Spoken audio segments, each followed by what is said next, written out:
Hi everyone, this is Dimitri Pergamonic with MarketChameleon.com.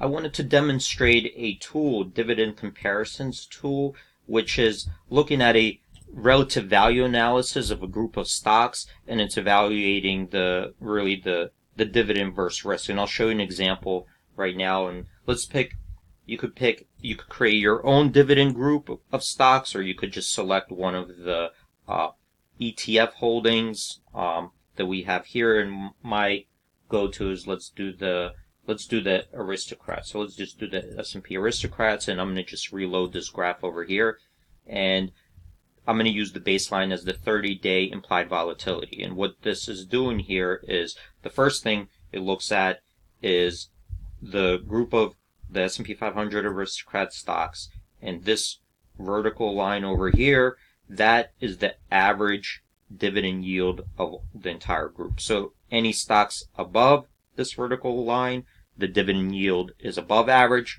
Any stocks below this vertical line, the dividend yield is below the average of this group.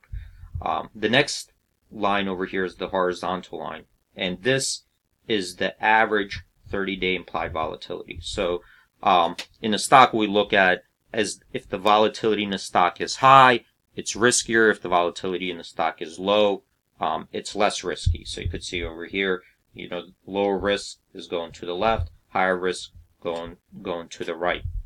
So this here, the 30-day implied volatility, that's what the options markets are forecasting the implied volatility to be in the next 30 days in this group of stocks.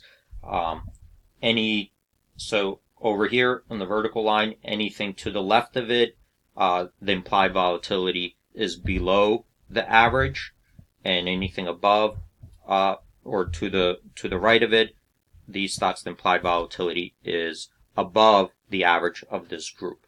So when we look over here to the upper left hand side, these are the stocks that have dividend yields above average and the implied volatility below average in the group. So you could see here AT&T, currently it's up there with a 6.1% yield, and the implied volatility is 17.6%. And then you have these other ones in a green, and then over here is probably the riskiest ones with the implied volatility the highest out of the group, and the dividend yield is below the average. So this is a very quick visual to make a comparative analysis or relative value analysis of a group of stocks, looking at their dividend yields, and using the implied volatility, or you could change this to a different 20-day historical volatility or 52-week historical volatility to make a visual comparison of yield versus risk. Thanks everyone for watching. See you next video.